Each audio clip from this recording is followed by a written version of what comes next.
আসসালামু আলাইকুম, welcome back to my channel. আজ আমি দুপুরে কি রান্না করলাম তাই আপনাদের সাথে শেয়ার করব।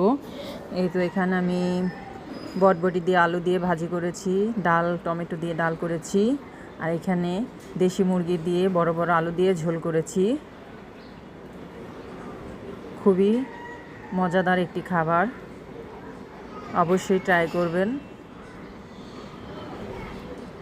কেমন হয়েছে জানাবেন। চ্যানেলটি ভালো লাগলে সাবস্ক্রাইব করে রাখবেন। দেশি মুরগি দিয়ে আলু দিয়ে বড় বড় আলু দিয়ে রান্না করে খেলে সত্যি অসাধারণ লাগে। কত সুন্দর লাগছে দেখুন,